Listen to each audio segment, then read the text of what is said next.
Sac,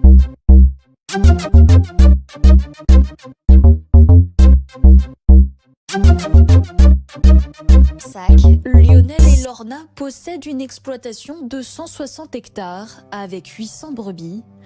Dans la nuit du 10 au 11 mars dernier, le troupeau a été attaqué par le loup. Pour surveiller les troupeaux, Lionel et Lorna ont dressé 5 chiens de protection. Pour compléter le dispositif, ils ont mis en place des parcs clôturés et électrifiés. Pourtant, 37 brebis ont été tuées ou ont disparu. Suite à cette attaque, un relevé d'éléments techniques a été réalisé. Sur les victimes, vérification des morsures afin de savoir si la responsabilité du loup est engagée. Un troupeau qui aurait été séparé en deux, l'un d'eux protégé par un chien, l'autre assailli par le prédateur. Depuis l'attaque, Sissi est devenue craintive. Ouais, Sissi, elle reste plus avec les brebis, elle reste pas dans leur parc. Ouais, elle est là, mais c'est comme si elle était pas là, quoi. Ouais, on la sent traumatisée.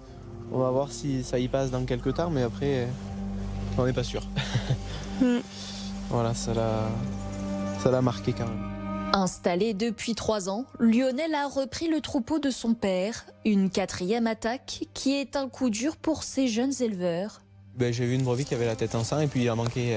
Il y en avait qu'une centaine, quoi, à la place d'en avoir 350. L'autre 350, il y en avait que 100 et du coup on a compris qu'il y en avait une. Et puis après j'ai avancé juste une 50aine de mètres et j'ai vu la première et après il suffisait de suivre les sentiers qu'elles avaient fait elles-mêmes et on tombait sur les cadavres tous les 20-30 mètres et après il y en avait des disparus qu'on n'a jamais retrouvés, quoi. Un petit peu par-ci, un petit peu par-là.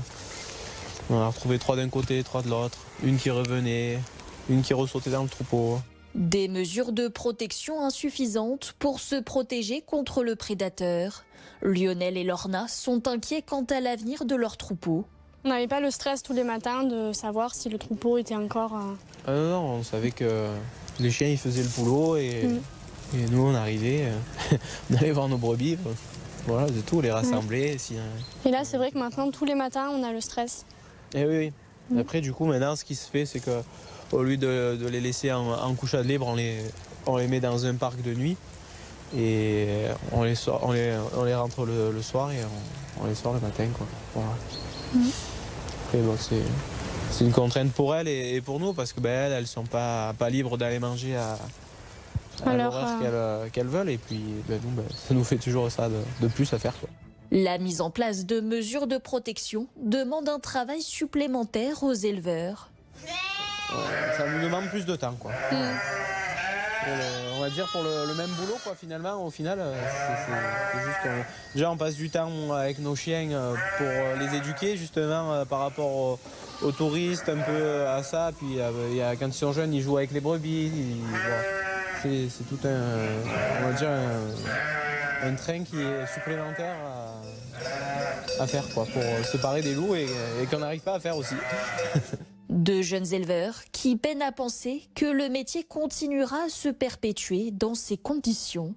On est des passionnés de l'élevage et c'est vrai que quand on voit tous ces cadavres qui sont entassés dans la forêt et tout, là, c'est pas pour ça qu'on fait le métier, quoi. C'est pas pour voir des brebis mortes tous les 2 jours à cause de ça, quoi. Mais de toute façon, il faudra que des mesures soient prises, sinon des élevages, dans quelques années, il n'y en aura plus. Ouais, c'est ça. Je pense, quoi. C'est clair que déjà les anciens éleveurs qui n'étaient pas habitués à avoir des chiens de protection, des fois je discute avec, ils nous disaient que c'était difficile pour eux de faire de l'élevage maintenant, qu'eux justement étaient habitués à avant sans les loups et maintenant on leur demande de mettre des chiens et ils n'ont pas la même approche qu'ils font avec les loups, quoi. C'est pas une vie. Aujourd'hui, ils ne voient pas de solution sur le court et le moyen terme, excepté une meilleure régulation du nombre de loups sur le territoire. À notre échelle, on a fait le maximum, on a mis les chiens, on a fait des parcs de nuit. Mais ensuite, je pense qu'il faudrait une mesure plus restrictive pour le nombre de loups.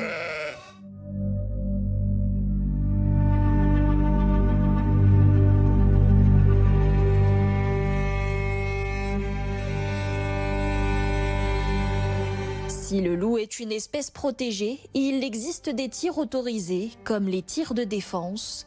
Dès lors qu'un éleveur a mis en place des mesures de protection et qu'il subit une attaque, il peut demander une dérogation à la protection du loup auprès de l'État. Seul un tireur est autorisé par l'autorisation de tir de défense simple. Le tir de défense renforcé, c'est lorsque l'élevage a été prédaté à plusieurs reprises pendant une période donnée, donc 3 mois sur une période de 12 mois, et l'autorisation est donnée pour jusqu'à 10 tireurs, ce qui permet de protéger encore plus l'élevage. L'un des objectifs du futur plan pastoralisme et loup est de faciliter les modalités de tir. En 2022, 18 loups ont été prélevés dans le département, à savoir qu'il est possible de prélever jusqu'à 19% de la population. L'année dernière, 372 attaques ont été constatées dans les Hautes-Alpes et 1129 animaux ont été tués, ce qui représente une baisse de 10% par rapport à l'année précédente. Un niveau d'attaque qui reste soutenu selon la préfecture du département. Bien que sur l'aspect pastoral, les inconvénients de la présence du loup soient majeurs, sur le plan écologique, le prédateur contribue au bon fonctionnement de l'écosystème. Selon l'OFB, depuis le retour du loup, le gardiennage des troupeaux s'est amélioré en France. Il y a quelques semaines, Nicolas Jean, à la direction des grands prédateurs terrestres, à l'Office français de la biodiversité, a répondu à nos questions.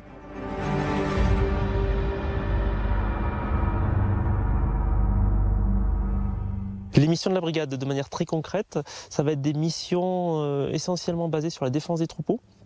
Donc concrètement, ça va être en appui aux éleveurs qui subissent des dommages répétés malgré la mise en place de mesures de protection.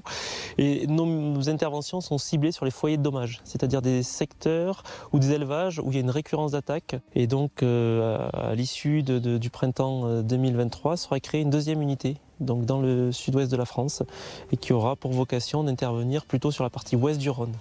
Donc à terme, ce sera une trentaine d'agents qui seront mobilisables pour pouvoir venir en appui aux éleveurs et faciliter la coexistence avec les prédateurs en France.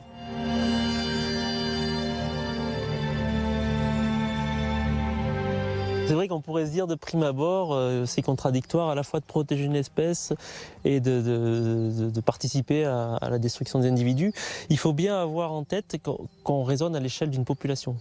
Et donc l'objectif, c'est de protéger la population de loups, pas forcément de protéger chaque individu, parce que la population peut exister malgré la mort ou la disparition de quelques individus. Et donc là, faut bien intégrer qu'aujourd'hui, les tirs de défense qui sont mis en place autour des troupeaux ont pour vocation de participer à la coexistence entre l'élevage et le retour du loup. Si des mesures ont été prises ces dernières années, la cohabitation entre le pastoralisme et le loup semble toujours aussi difficile. Au terme de l'année 2023, le plan pastoralisme et loup devrait apporter des réponses supplémentaires sur l'indemnisation, le comptage des loups et les modalités de tir de défense.